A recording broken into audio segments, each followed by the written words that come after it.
Haniya killing in Iran risks dragging us into war it says it doesn't want.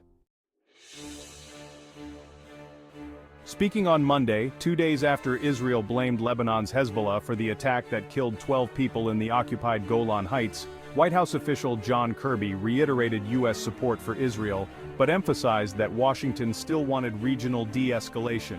"We believe that there is still time and space for a diplomatic solution," Kirby said, as thoughts turned to what Israel's next move would be, and whether it would trigger a long-feared all-out regional war. The United States has publicly stated that it does not want this eventuality, even as it sent forces to the Middle East following the October 7th attack on Israel and the beginning of the war on Gaza, in a show of support for Tel Aviv. The Middle East and the wider world has held its breath on several occasions since then, most notably when Israel killed 2 Iranian generals at Tehran's consulate in Damascus in April, followed by a telegraphed Iranian attack on Israel.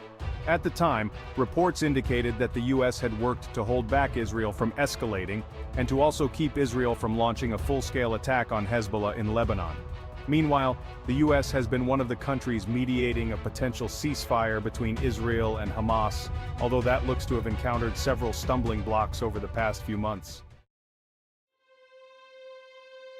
Now, after the brazen assassination of Hamas's political leader Ismail Haniyeh in Tehran, which the Palestinian group and Iran blame on Israel, and the killing of Hezbollah senior commander Fuad Shukr in Beirut, all within a few hours, the U.S.'s twin objectives of a ceasefire and regional de-escalation look like they are in tatters. Brian Finucane, a senior advisor with the International Crisis Group's U.S. program, told Al Jazeera that regional de-escalation would ultimately emerge after a ceasefire in Gaza, and that without one, the potential for an expanded conflict drawing in U.S. forces stationed in the region was always present.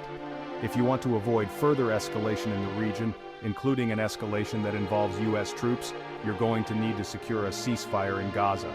That's what is necessary to calm things down with the Houthis in Yemen, with Hezbollah, and continue the lull in attacks on U.S. troops in Syria and Iraq, Finucane said. But with the recent attacks, Finucane believes that the current prospects for a U.S.-brokered ceasefire have been complicated, if not derailed, in the short term. Could the U.S. do more? Many feel, however, that the U.S. can do more when it comes to trying to achieve a ceasefire in a conflict in which its ally Israel has killed almost 40,000 Palestinians, threatening to set alight an already volatile region. "We haven't really seen the U.S. push for de-escalation. U.S. policy contradicts U.S. actions," said Red Gerard, advocacy director at Democracy for the Arab World Now, DAWN, a think tank in Washington, D.C. The U.S. could have enforced these kinds of principles of de-escalation and ceasefire easily by stopping the transfer of weapons, which would have led to a ceasefire months ago. Israel couldn't have attacked all these countries without U.S. weapons, without U.S. political support, without U.S. military support, and without U.S. intelligence support, Gerard added. Israel would not have the ability to push the region to what we have now, which is regional war. After the assassination of Haniyeh, Secretary of State Antony Blinken said that the U.S. government was not aware of or involved in the killing, which came days after Netanyahu visited the U.S.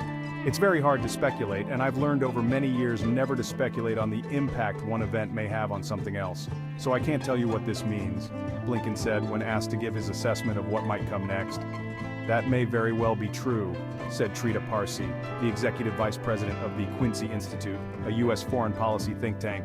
But in the region, the perception is likely not going to be that, and that is going to be reinforced by the fact that just 2 or so days ago, the head of the Mossad was negotiating with the head of the CIA in ceasefire talks. U.S. leadership. And if the U.S. did not have prior knowledge of the attack, what does that mean for U.S. leadership in the region, and Israel's apparent disregard for the previously mentioned U.S. objectives of a ceasefire and avoiding a regional war?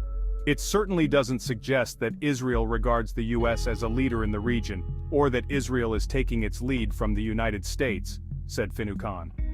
He added that the U.S. faced a fundamental conundrum, which is that it has backed Israel with military power and support to deter Iran and its allies, but at the same time wanted to avoid a regional escalation. The U.S. needs to have a fundamental rethink about what it is going to do to bring about a ceasefire. What is it going to do to de-escalate the region beyond mere rhetoric, Finucane said. The US is now approaching a tumultuous few months as it gears up for a presidential election that will see a transition to a new president, whoever wins, after President Joe Biden dropped out of the race. The uncertainty over what is to come in the US works well for Netanyahu, said analysts, before a potential Kamala Harris presidency that may press the Israeli Prime Minister harder to end the war. Netanyahu is betting on his capacity to corner the US and essentially forces its political leadership to constantly be in a position of bear-hugging Netanyahu and protect and defend everything Israel does by claiming that it is self-defense, said Parsi. That would mean a continuation of the US policies many in the Middle East blame for the unrest and violence that have devastated the region in the past few decades. Since October 7th, blind US support for Israel has definitely affected the US's standing in the region and its ability to have influence. The US has failed completely to show any kind of leadership, said Don's Gerard, but the US has already lost its political capital in the region over the years, and it has been declining ever since the Iraq War. If you found this video informative, please like and subscribe to our channel for more updates.